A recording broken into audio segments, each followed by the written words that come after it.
Bienvenidos a Radical Contra la Corriente, un espacio donde no suavizamos la verdad para hacerla aceptable ni adaptamos el mensaje para que encaje a la cultura o a la sociedad.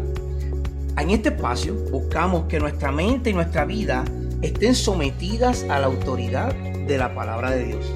Les habla su hermano en Cristo y amigo Ángel Colón, y como de costumbre me acompaña la Captain Marvel.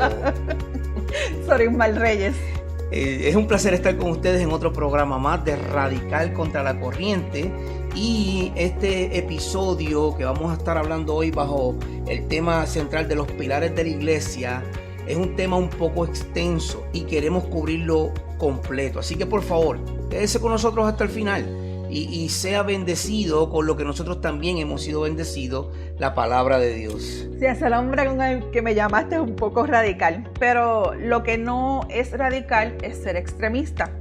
Y por eso ser radical es ir a la raíz, a la fuente, a la revelación, la palabra de Dios.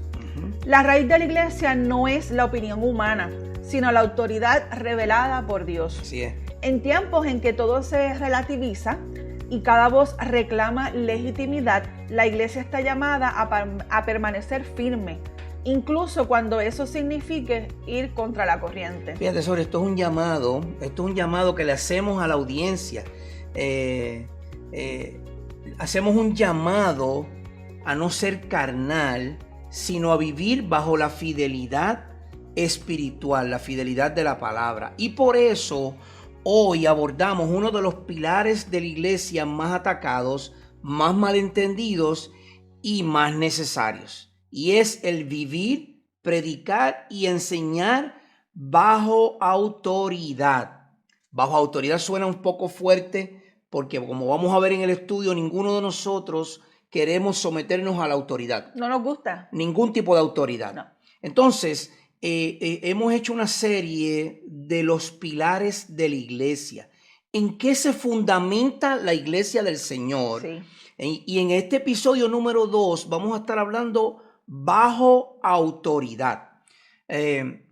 Cuando decimos bajo autoridad, como cristianos debemos pensar inmediatamente que cuando Dios habla, que es la autoridad, y el Espíritu se mueve, hay convencimiento. O sea que no hay opciones en esto. En el episodio anterior, en el episodio 1, titulado La palabra que transforma, afirmamos una verdad fundamental. La transformación espiritual genuina ocurre cuando la palabra de Dios es predicada y enseñada fielmente, aplicada por el Espíritu Santo en el corazón del creyente. Mira, no es por método, Soris. No es por carisma, Tampoco. el carisma que tenga la persona. Sí, la presentación. La presentación. No es la innovación del altar o el lugar donde usted se congrega, sino por la palabra viva de Dios obrando por su Espíritu. Dice Isaías 55:11, así será mi palabra que sale de mi boca. No volverá a mí vacía sin haber realizado lo que deseo, eso dice Dios, y logrado el propósito para el cual envié esa palabra. Hoy damos un paso más profundo, porque si la palabra transforma, entonces surge una pregunta inevitable, especialmente en nuestra generación. Siempre cuestionamos todo. Claro. ¿Con qué autoridad predicamos y enseñamos? ¿Desde dónde hablamos? ¿Quién nos envía?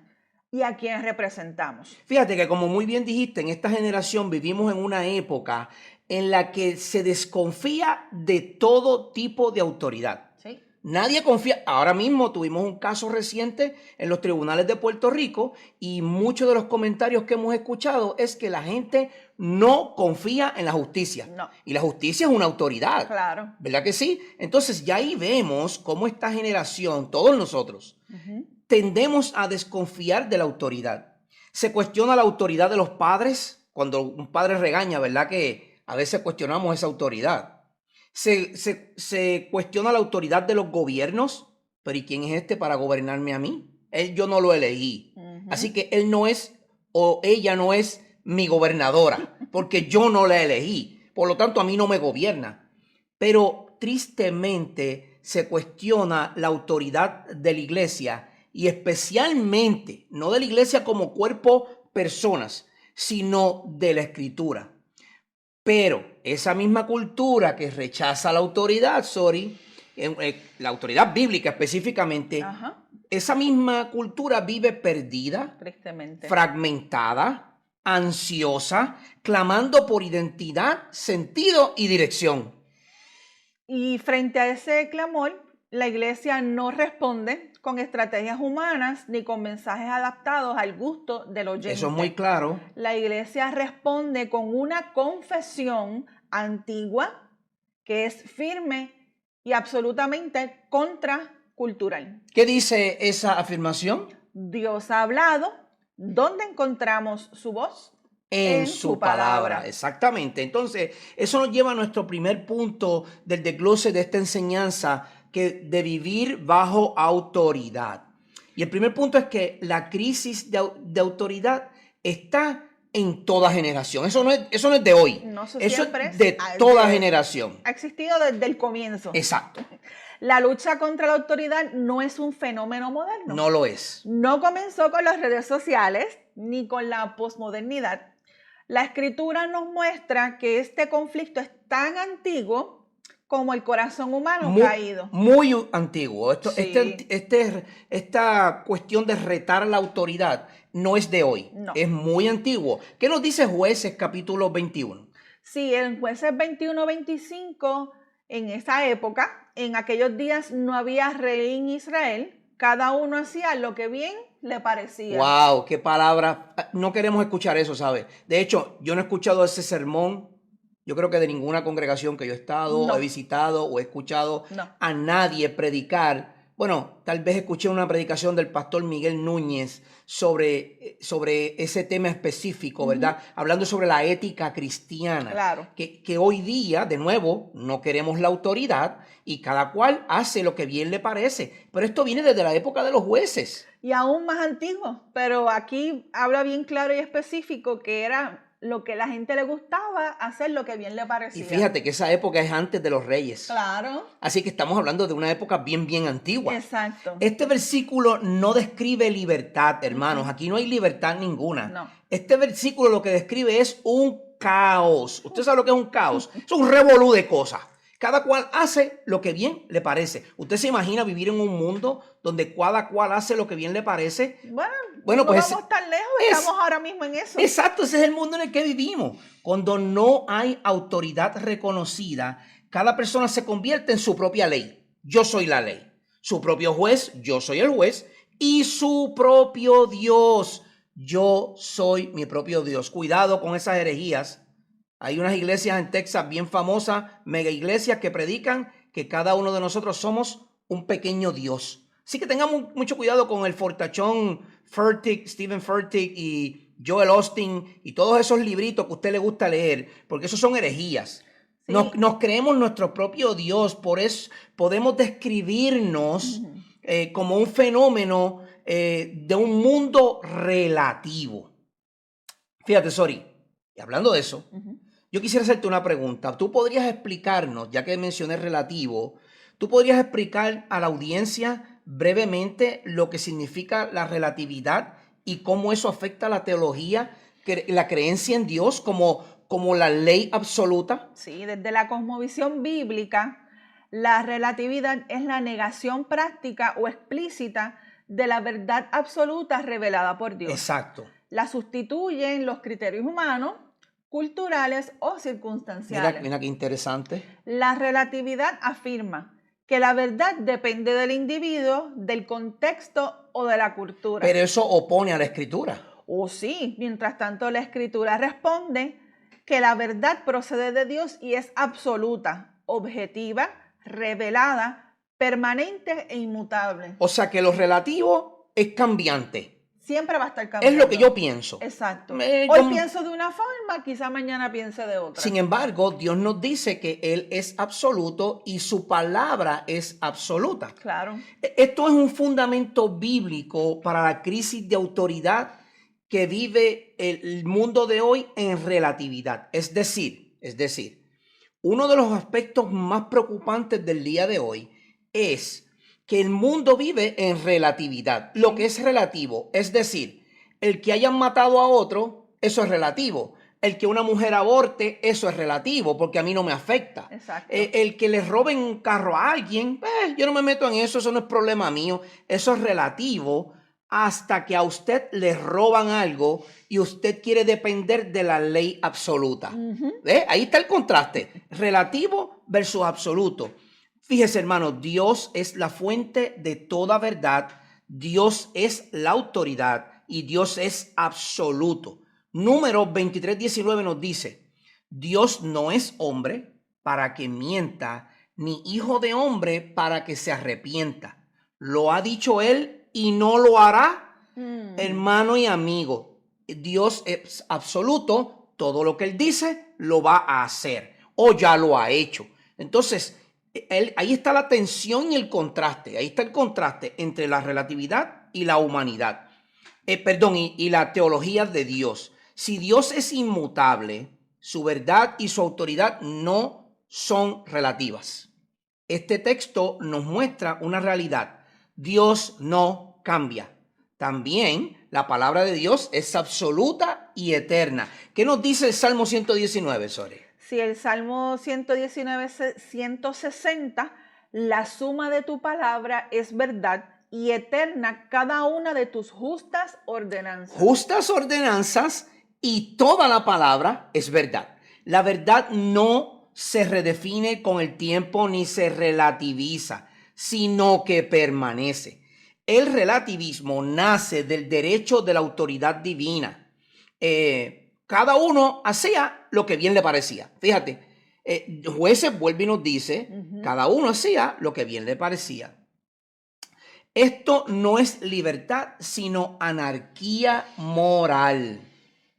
Lo que hoy se celebra como autonomía personal, la Escritura lo identifica como rebeldía espiritual. En realidad es una rebeldía. Sí, no es avance, es regresión. No es iluminación, es oscuridad moral. Exacto. No es libertad, lamentablemente es pecado. Es pecado. Cuando se relativiza, es pecado. Bíblicamente, la relatividad no es neutra, es un pecado teológico porque contraviene todo lo que representa la autoridad de Dios. O sea, todo lo que es relativo va en contra de lo que es Dios. Absolutamente. Porque Dios no cambia como leímos. Exacto. Entonces lo relativo sí cambia. Sí, porque eso cambia de acuerdo al parecer. De acuerdo al parecer, muy bien.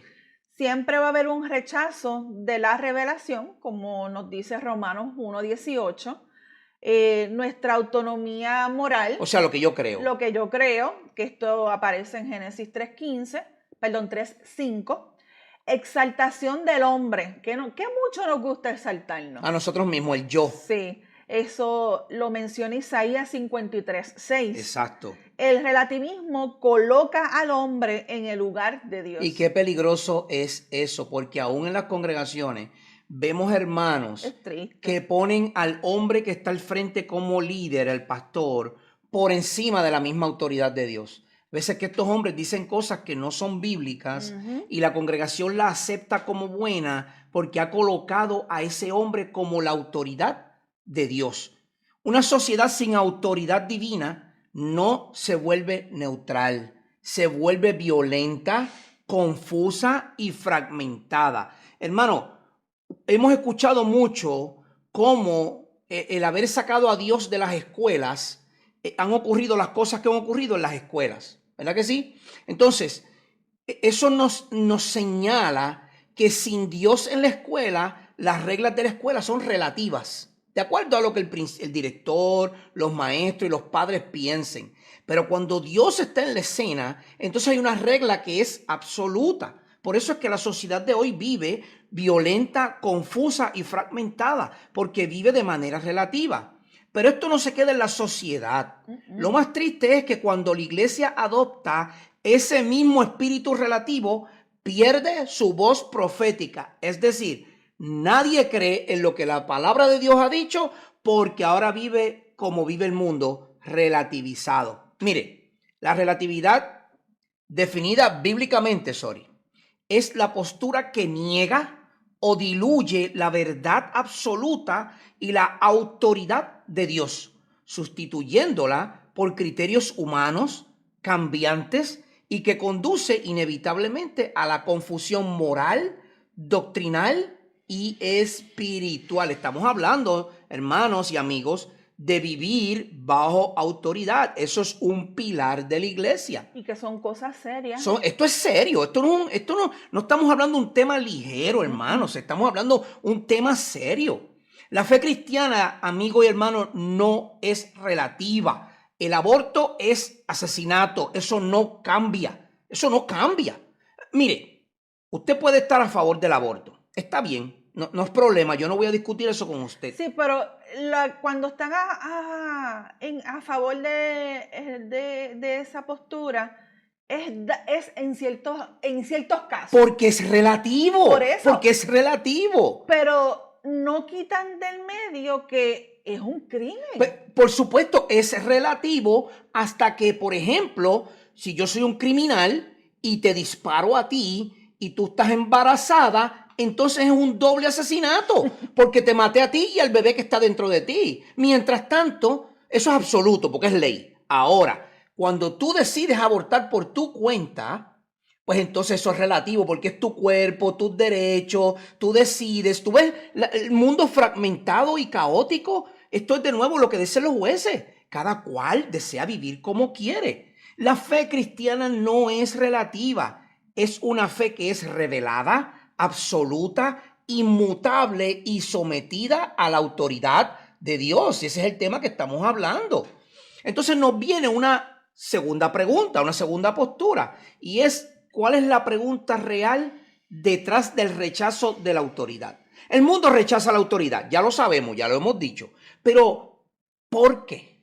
Sí, cuando alguien rechaza la autoridad bíblica, rara vez la pregunta real es simplemente, ¿por qué debería obedecer? Exacto, ¿por qué debo obedecer? Esa es la pregunta visible, pero detrás de ella suele haber algo mucho más profundo. Exacto, cuando a ti te dicen no mientas y tú en tu mente dices, ¿por qué yo tengo que obedecer eso? ¿Por qué? Bueno, hay una profundidad detrás de eso y lo primero que vemos es que hay una pregunta existencial. La pregunta existencial es, ¿puedo confiar en quien me pide que me someta? Muchos rechazan la autoridad porque han experimentado abuso, manipulación o hipocresía. Eso, hermanos, tristemente lo vemos dentro de las congregaciones. Nos ha pasado. Nos ha pasado, lo hemos vivido. Hemos vivido con siervos, yo no les llamo pastores porque son siervos que son autoritativos, dictadores. Aquí se hace lo que yo digo.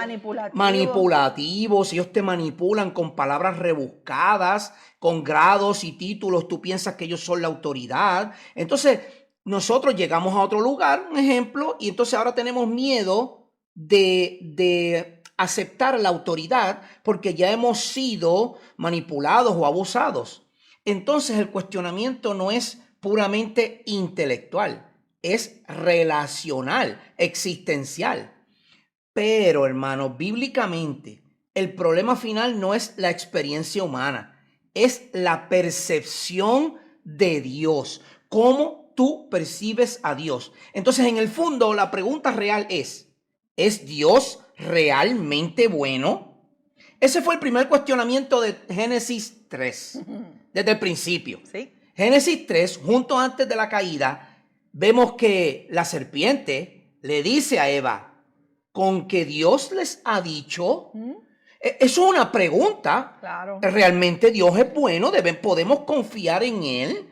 La serpiente no atacó primero el mandato, atacó el carácter de Dios. ¿Con que Dios ha dicho?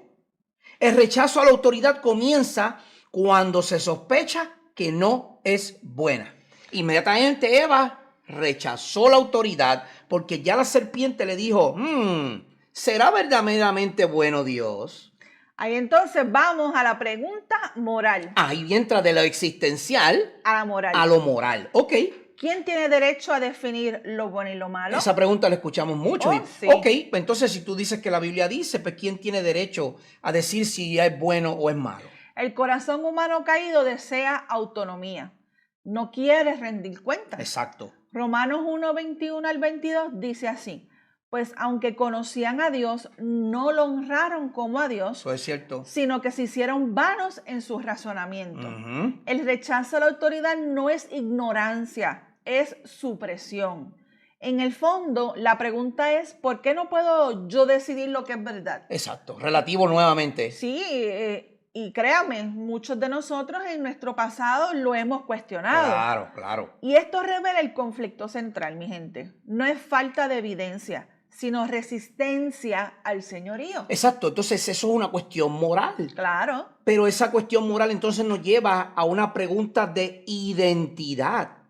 Si Dios es la autoridad, ¿qué pasa con mi autonomía, con el yo? Porque de nuevo, cambiamos a Dios y nos presentamos nosotros como la mismos. autoridad, ¿verdad? Nuestra cultura idolatra la autodeterminación.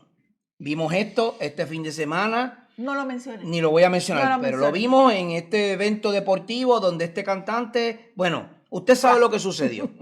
Nuestra cultura idolatra la autodeterminación, El yo. el yo. Mucha gente dice, si tú lo sueñas, lo puedes lograr. Si tú piensas positivo, nada te va a afectar. Ese es el yo. Entonces la autoridad bíblica se percibe como una amenaza, sí. porque cuando dice que tú te tienes que rebajar para que él crezca, espera, yo no me voy a rebajar. Jamás. La escritura Eso es como enseña, dicen. como dicen, exacto. La escritura enseña algo radicalmente distinto. La autoridad de Dios no destruye la identidad suya ni la mía, la ordena. No aplasta la libertad, la redime. Miren lo que dijo Jesús. Y conocerán la verdad, y la verdad los hará libres. Juan 8:32. Hermano, tú y yo vivimos en esclavitud cuando no tenemos a Cristo como nuestro Señor. No como Salvador, Él también es Salvador, pero como nuestro Señor. No conocemos la verdad y vivimos en un mundo relativo. La verdadera libertad, hermano y amigo, no es la ausencia de autoridad, es vivir bajo la autoridad correcta. Fíjese, cuando usted va a 55 millas por hora en el expreso o en la carretera rápida, la vía rápida, usted le puede pasar por el lado a un policía y va sin miedo ninguno. Claro. ¿Por qué usted va sin miedo? Porque vas al límite de velocidad. Porque tú sabes que no te van a detener. Cuando usted hace un cambio de carril y pone la señal y el policía o el agente de seguridad va detrás de usted no tiene miedo de cambiar de carril. No va a pasar nada. No, usted puso la señal, Claro. cambió de carril con espacio debido, de acuerdo a la ley. Ahora, cuando usted va enganchado, cambia de carril en carril y hace aquello y lo otro, y viene un policía detrás de usted comienza a temblar. Porque la autoridad viene detrás de usted, porque la autoridad quiere ponerle orden a su vida. Lo que nos lleva, porque eso nos da libertad. Claro. Ahora, eso nos lleva a nuestra cuarta pregunta, que es la raíz teológica del rechazo a la autoridad. Si vamos aún más profundo, la pregunta real detrás del rechazo es, ¿seré yo mi propio Dios o Dios será Dios? Ajá. Entonces Isaías 53:6 nos contesta esta pregunta. Todos nosotros nos descarriamos como ovejas, nos apartamos cada cual por su camino. Mira lo que dice Dios. Hasta en eso es perfecto. No, definitivo. Él nos está diciendo, ustedes están haciendo lo que les da la gana. Claro. Eso en arroyo de habichuela, en español boricua, de Puerto Rico. Sí. Tú haces lo que te da la gana y eso es lo que te está diciendo Isaías 53. Sí, ese mi camino es el corazón del relativismo y el rechazo de la autoridad. Esa palabra de nuevo ahí, relativismo. Yo vivo como yo quiera. Cuando viene la autoridad, entonces estamos temblando. La pregunta real detrás del rechazo a la autoridad no es, ¿existe verdad? ¿Existe un Dios? ¿Existe autoridad? La pregunta real es, ¿estoy dispuesto a someterme a la autoridad? Esa es la pregunta. Porque aceptar autoridad implica reconocer mi pecado, abandonar la autonomía moral y rendir el trono del corazón, el ídolo del yo. O sea, yo me quito y dejo que Dios controle. Y eso es lo que el hombre natural resiste. 1 Corintios capítulo 2, verso 14 dice, pero el hombre natural no acepta las cosas del Espíritu de Dios porque para él son necedad y no las puede entender porque son cosas que se disciernen espiritualmente. La autoridad de Dios no se negocia, no se vota y no se ajusta culturalmente. Se reconoce, se recibe y se obedece. Exacto. La autoridad de la palabra de Dios es cuando Dios habla, no hay apelación. Exacto. Esa es Dios dijo y se hace. Ese es nuestro tercer punto, y es que la autoridad de la palabra de Dios es la ley y la regla absoluta. Si vamos a hablar de autoridad en la iglesia, por ejemplo, debemos comenzar por aquí, ¿verdad? La autoridad no reside en el púlpito, no reside en el ministro, no reside en la institución eclesiástica. La autoridad verdadera reside exclusivamente en la palabra de Dios. Y esto es crucial porque muchas veces se confunde la autoridad con un tono fuerte. Exacto. Una personalidad dominante o la tradición. Y eso sucede mucho. Sí, ¿verdad? Que te pasa a ti de vez en cuando. Yeah. Pero bíblicamente la autoridad espiritual no proviene del carisma humano, sino de la revelación divina. Exacto. Cuando la palabra es predicada y enseñada fielmente, Dios mismo habla. Entonces, la palabra de Dios no es una opinión. No. Uno de los grandes errores de nuestra época es tratar la Biblia como si fuera una opinión más en la conversación cultural. Se le consulta, se le cita selectivamente, Sí. se le adapta, pero no se le obedece. Voy a dar un ejemplo breve. Filipenses 4:13, muchos de ustedes lo han escuchado, tienen camisas, yo tengo una que dice, nada me faltará, y citamos el Salmo 23, o vamos a Filipenses 4:13 y decimos, todo lo puedo en Cristo que me fortalece, y vas a buscar un empleo, y como todo lo puedes en Cristo que te fortalece, ese empleo es tuyo, porque tú tienes el poder de hacerlo. Pero no leemos el contexto de Filipenses en su totalidad, y mucho menos el del capítulo 4. No,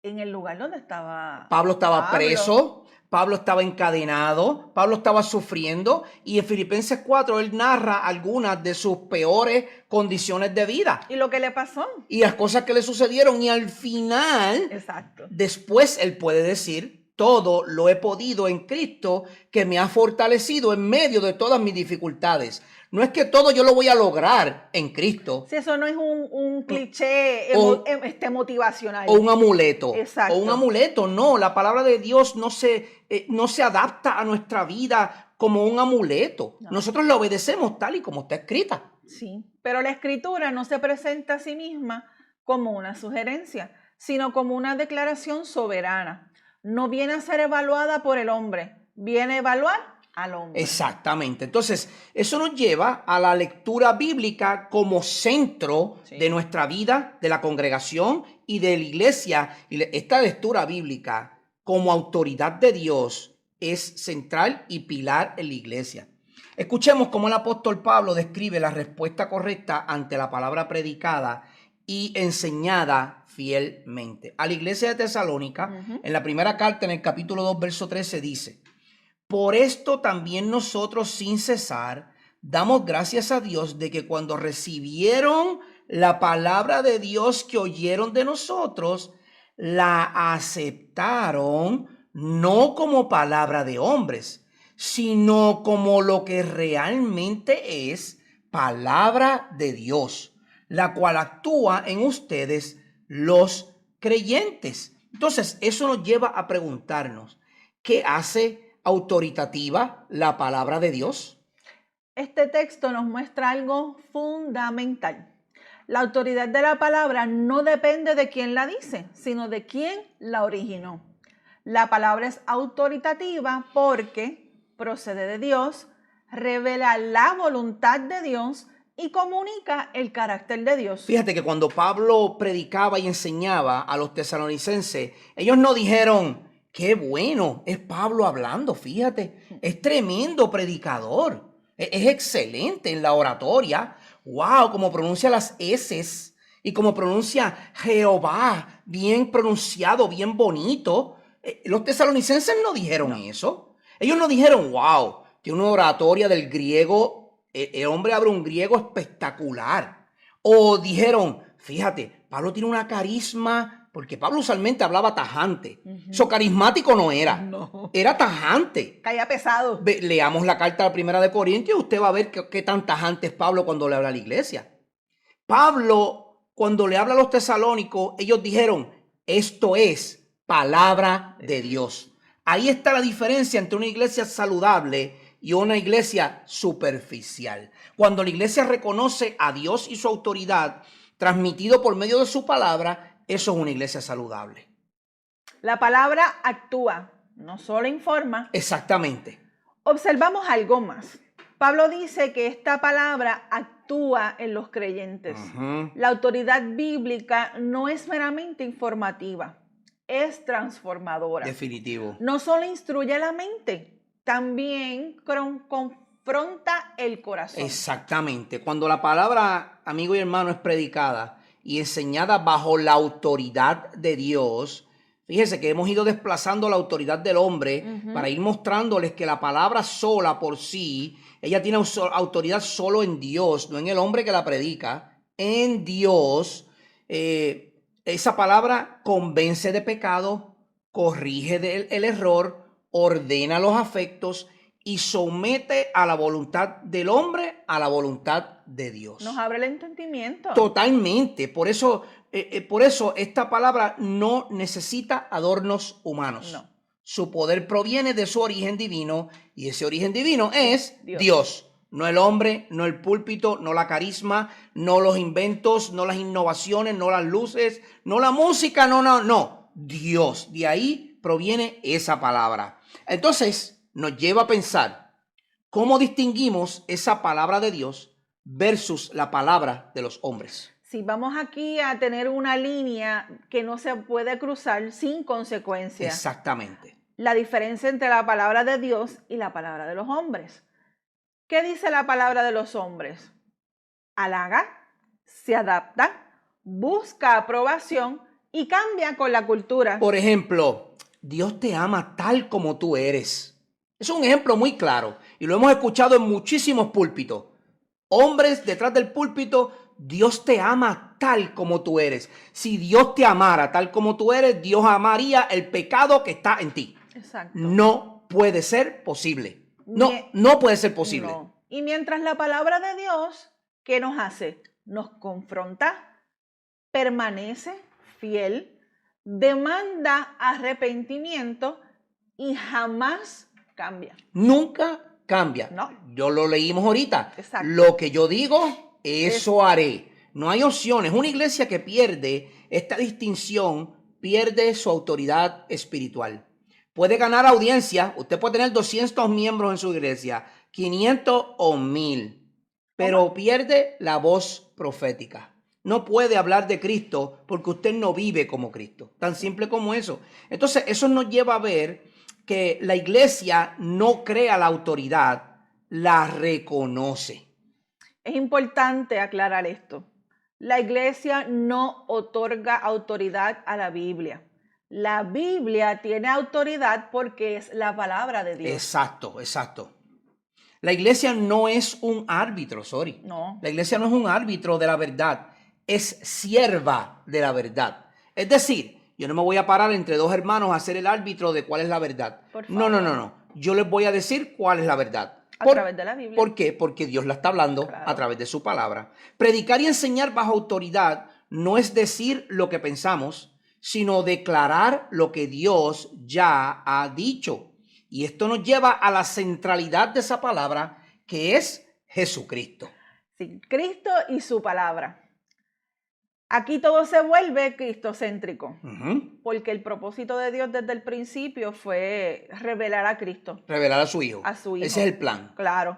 La autoridad de la palabra está inseparablemente unida.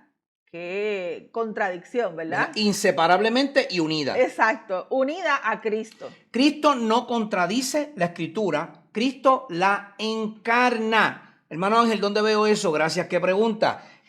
Juan capítulo 1, verso 1, en el principio era el Logos. El verbo. En el principio era el verbo. Ese es Jesucristo. Esa es la palabra, la acción. nunca está pasiva, siempre está activa. Es viva, es eficaz, como dice Hebreo, es cortante como una espada de dos filos. Es la palabra viva que confirma la palabra escrita. Rechazar la escritura es rechazar al Cristo que ella proclama y por ende rechazas la autoridad. Entonces tenemos que hacer una declaración clave. Mira, sorry, la iglesia no tiene autoridad para modificar la palabra de Dios. Hermano y amigo, especialmente los hermanos en la fe. Si usted está en una iglesia que está jugando con la palabra de Dios, dos cosas. Ore al Señor para que ese siervo cambie o corra. Salga de ahí. Corra. Esas dos opciones le doy. Yo no soy quien para dar opciones, no me escucha a mí porque sería el yo. Escucha lo que dice el Señor. Escucha lo que dice el Señor. ¿Cuántas veces se le amonesta a Colosa, a Galacia, a Corintios, por herejías, por falsedades que estaban entrando a la iglesia? Por cosas que estaban sucediendo dentro de la iglesia. Judas, Pedro. ¿Cuántas veces se amonesta? ¿Cuántas veces se amonesta en el Antiguo Testamento? Te estás postrando ante ídolos. Si quien está predicando o enseñando está contradiciendo lo que la Biblia dice, ore para que ese varón o dama cambien y se adhieran a la escritura o corra. Porque si no, usted va a caer en el mismo lazo del diablo. Esa es la palabra viva que confirma la palabra escrita. Y eso es lo que estamos diciendo en esta declaración.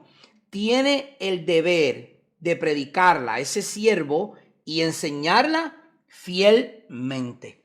Y cuando eso ocurre, no importa cuán impopular sea el mensaje, Dios sigue hablando, el Espíritu sigue obrando y la verdad sigue liberando. Exactamente. Entonces, miren, vamos a ir cambiando el tono un poco. Si la palabra es autoritativa, entonces el problema nunca es la palabra. El problema es el corazón que no quiere someterse a ella. Ajá. Ok, ya dejamos claro que la autoridad bajo la que vive el creyente y la iglesia es Dios, pero es Dios por su palabra. Claro. ¿Verdad que sí? Porque la palabra es de Dios y es soplada por Dios, es el aliento de Dios, es el logos. Por lo tanto, esa palabra tiene autoridad porque es Dios mismo hablando. Entonces, el problema no es la palabra, el problema es el corazón que no quiere someterse a ella. Y esto nos lleva a una pregunta, Sori, y nuestra amada audiencia inevitable. ¿A quién estamos realmente agradando cuando predicamos y enseñamos? Eso nos introduce directamente a la siguiente sección. Predicar y enseñar ante Dios, no ante el público. Exacto. Recuerden, predicadores, maestros, damas que enseñan a otras damas. Aquí vemos algo crucial. La autoridad no está en el mensajero, sino en el mensaje revelado. Muy bien dicho.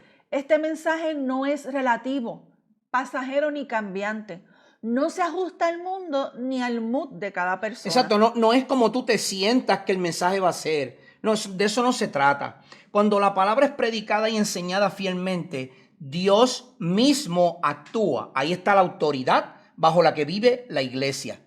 Él mismo actúa, no es una retórica, no es una persuasión humana, es el poder de Dios obrando por medio de su palabra. Es un mensaje autoritario, es un mensaje inmutable, no cambia, es un mensaje necesario para nuestra vida de fe y práctica y es un mensaje fiel y es bueno. Usted no me cree, hermano, vaya al Salmo 119. Ese salmo es el salmo de la ley, de la escritura. Y usted va a ver cómo el salmista lo desarrolla diciendo cuán agradable, cuán dulce, cuán deleitosa, cuán buena es esa palabra de Dios para nuestra vida.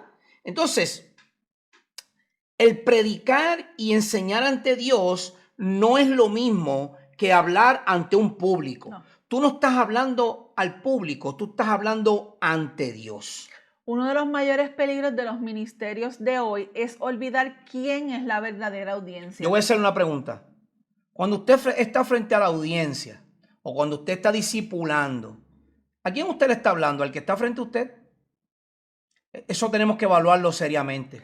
tenemos que llevar ese mensaje claro porque tenemos que siempre tener en mente de que Dios nos escucha y que Dios está frente a esa persona que uno discipula. Mira, me trae a la memoria un libro que escribió el pastor y autor Sugel Michelén, de la Iglesia Bíblica del Señor Jesucristo en la República Dominicana. Un predicador expositor muy bueno, excelente, para mí es uno de los mejores, de verdad. Y él escribió un libro que se titula De parte de Dios y delante de Dios. Les recomiendo ese libro, léalo, porque ahí él expone cómo nosotros como maestros, todos los creyentes, que enseñen a otros, cómo nosotros estamos predicando de parte de Dios o enseñando de parte de Dios, pero siempre tenemos que reconocer que estamos delante de Dios porque Él es la audiencia, Él es esa palabra. Miren, Pablo le recuerda a Timoteo una verdad muy solemne, pero a la vez aterradora. Segunda Timoteo capítulo 4, verso 1 dice: en presencia de Dios y de Cristo Jesús. Esto es Pablo hablándole a Timoteo, quien un día juzgará a los vivos y a los muertos cuando venga para establecer su reino. Te pido a Timoteo encarecidamente, predica la palabra de Dios. No dice la palabra de Timoteo, la palabra de Dios. Mantente preparado, sea o no el tiempo oportuno. No importa el tiempo que sea, tú tienes que estar preparado en esa palabra. Corrige, reprende y anima a tu gente con paciencia y buena enseñanza. Estoy citando de la Nueva Traducción Viviente, un lenguaje dinámico o traducción dinámica para ser más simple en entendimiento. Es un encargo fiel, sorry. El encargo no es conectar con la audiencia, es sé fiel ante Dios. Exacto, no está diciendo conecta con tu audiencia, no, sé fiel ante Dios. Predicar y enseñar bajo autoridad no es agradar al oído, no es el comezón de oír, sino honrar al Señor con lo que se predica. Pero nosotros no podemos predicar y enseñar por nuestra propia cuenta. Y por eso es que el Espíritu Santo es la autoridad de ese mensaje. Al hablar de autoridad, es imposible ignorar el papel del Espíritu Santo. Esto va a ser nuestro tercer tema.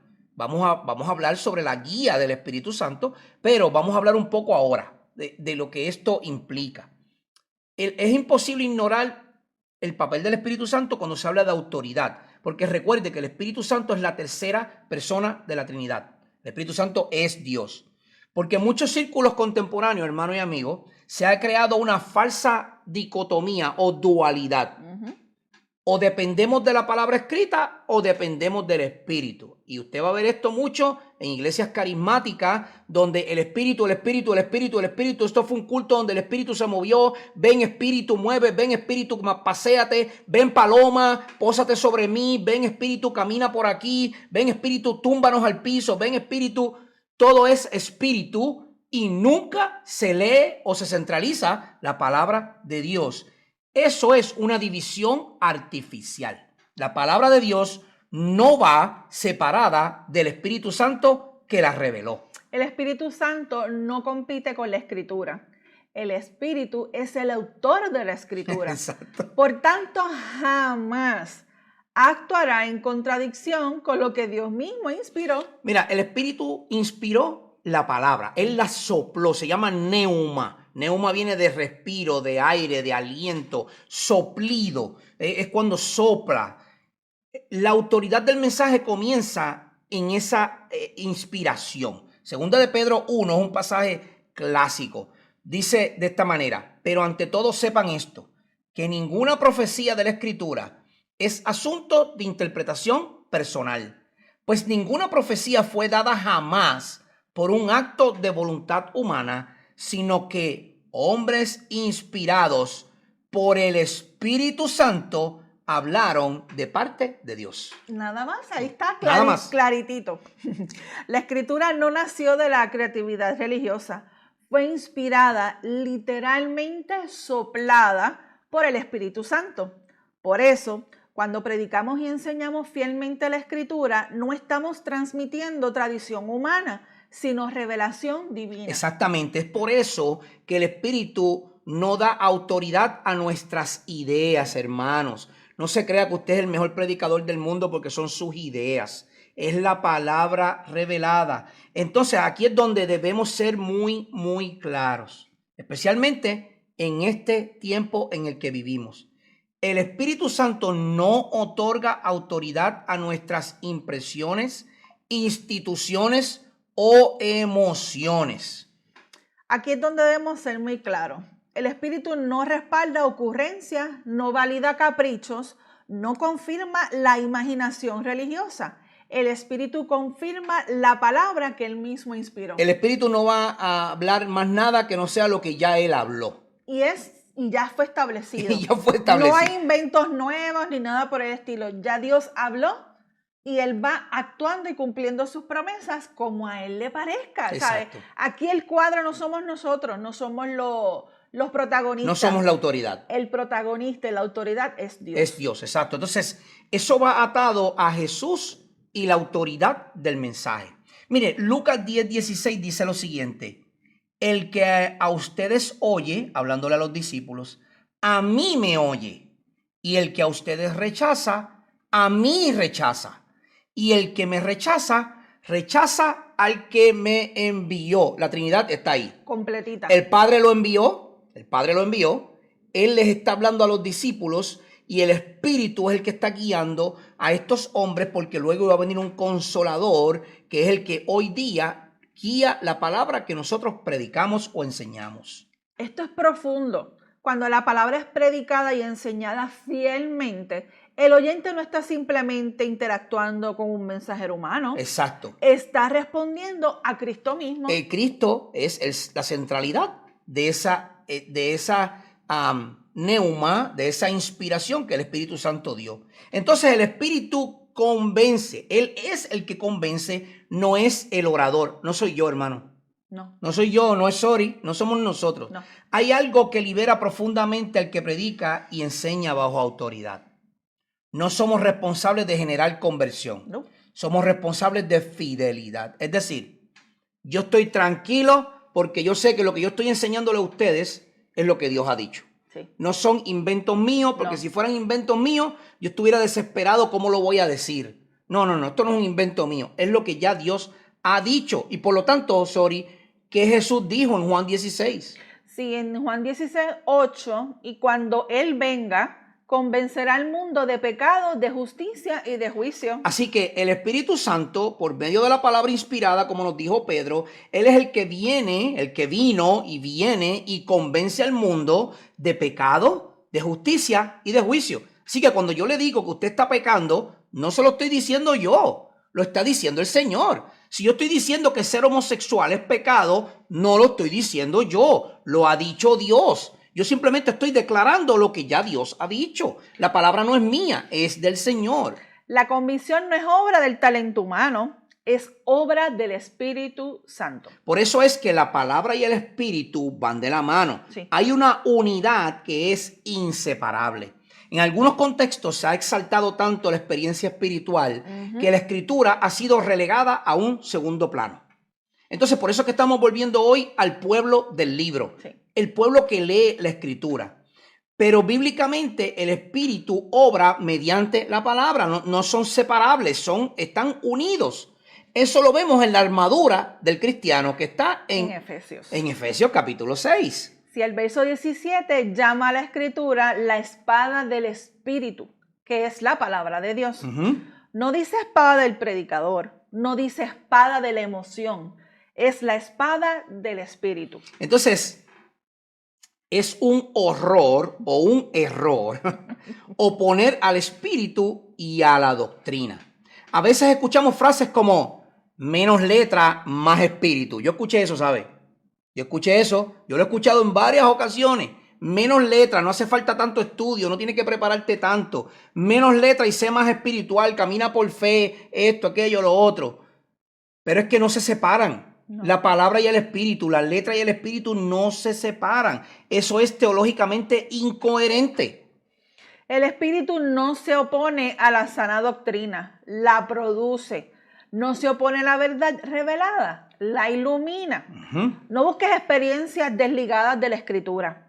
Busca al Espíritu obrando a través de la palabra predicada y enseña fielmente. Ahí es donde está la autoridad. Entonces, cuando predicamos y enseñamos la palabra fielmente, estamos viviendo bajo la autoridad de Dios, porque Él mismo fue el que se reveló a nosotros. El Espíritu convence, el Espíritu ilumina, el Espíritu regenera, el Espíritu santifica. Pero cuando nos apartamos del texto, aunque invoquemos al Espíritu, hemos abandonado la autoridad. Así que si usted se sale del texto y hace un pretexto para enseñarlo, no crea que ese pretexto tiene autoridad ninguna. Ese oyente se fue tal como llegó. Como llegó. O quizás peor. O quizás peor. Porque lo que quería escuchar no lo escuchó. Exactamente, no hay autoridad detrás del mensaje. Entonces, el Espíritu, hermano y amigo, no reemplaza la autoridad de la palabra. La confirma, la aplica y la sella en el corazón. Exactamente. Entonces, yo les quisiera dejar con una advertencia que es contra la cultura en la que nosotros vivimos. Cuando se pierde la autoridad bíblica, la predicación y la enseñanza se deforman. Se convierte en terapia emocional, activismo sin evangelio, motivación sin arrepentimiento, opinión sin revelación. Y deja de estar bajo la autoridad porque dejamos de escuchar la voz de Dios. Cuando diluimos el mensaje y lo suavizamos el mensaje, estamos suavizando lo que el Espíritu, Dios, a través del Espíritu, inspiró con poder. Entonces, vamos a aplicar ahora esto a la iglesia para poder cerrar esto correctamente. Le voy a hablar a ti, pastor, maestro y líder. Te voy a hacer una simple pregunta para que medites en ella. ¿Predicas y enseñas para ser aprobado por Dios o por la audiencia? ¿Esperas que te aplaudan al mensaje, al final del mensaje? ¿Esperas que te exalten al final del mensaje? ¿O estás predicando para ser aprobado por Dios? ¿Y tu iglesia? ¿Vienes a la palabra para confirmarte o para confrontarte? ¿Para ser entendido o para ser transformado? Una iglesia bajo autoridad, hermanos y amigos, que es el título que hemos llamado este pilar de la iglesia, no negocia la verdad, no suaviza el pecado, no reemplaza la escritura, no idolatra métodos, ministerios, grupos, no es pragmática, no adopta todo lo que el mundo hace. Eso es lo que significa esa palabra. Pero si se somete, aprende, obedece y persevera. Toda autoridad verdadera converge en una persona, nuestro Señor Jesucristo. Él es el Rey que gobierna por su palabra y su espíritu. Predicar y enseñar bajo autoridad es vivir bajo su señorío. En el próximo episodio abordaremos una expresión muy usada y poco entendida. ¿Qué significa realmente ser guiados por el Espíritu Santo? En el próximo episodio vamos a hablar un poco sobre todos estos movimientos que estamos viendo al día de hoy, movimientos emocionales y todo lo que está sucediendo, las famosas lenguas, y es un tema muy controversial. Vamos a hablar verdaderamente de lo que significa ser guiado por el Espíritu Santo. Hasta entonces, permanezcamos firmes bajo la autoridad de Dios. Gracias por acompañarnos. Si este episodio te edificó, compártelo. La verdad no necesita ser defendida, necesita ser proclamada y enseñada. Recuerden que esto fue Radical contra la Corriente. Estamos siempre firmes bajo la autoridad de Dios y firmes en el señorío de Cristo. Les hablo su hermano en Cristo y amigo Ángel Colón, y como siempre me acompañó hoy Sorismar Reyes. Ella es la ayuda idónea, la Captain Marvel, que ahora me acompaña. Así que será hasta la próxima ocasión en otra entrega más de Radical. Recuerden que estamos hablando de una pequeña serie corta sobre los pilares de la iglesia. Luego vamos a hablar sobre misionología o misiones, y vamos a seguir hablando sobre estos temas que envuelven a la iglesia. Creo pertinente, fielmente, que la iglesia tiene que volver al libro. Sí, tenemos que ser el pueblo del libro. Tenemos que volver al libro. Y la única manera de hacer eso es en este tipo de enseñanza. cuáles son los pilares de la iglesia, cuál es la visión de la iglesia, cuál es la misión de la iglesia, qué son misiones, qué es dar, qué es ofrendar, qué es ayudar al prójimo. Todos esos temas envuelven a la iglesia, que es ser hospedador. ¿Abre usted su casa para recibir hermanos en la fe, aunque no tenga nada? Se sientan a hablar como buenos hermanos, a orar por las necesidades. Vamos a hablar de todos esos temas porque creo fielmente que tenemos que volver al libro. Así que hasta la próxima semana. Que la gracia y la paz de nuestro Señor Jesucristo esté con todos ustedes siempre. Ricas y abundantes bendiciones de nuestro Señor. Así que será hasta la próxima.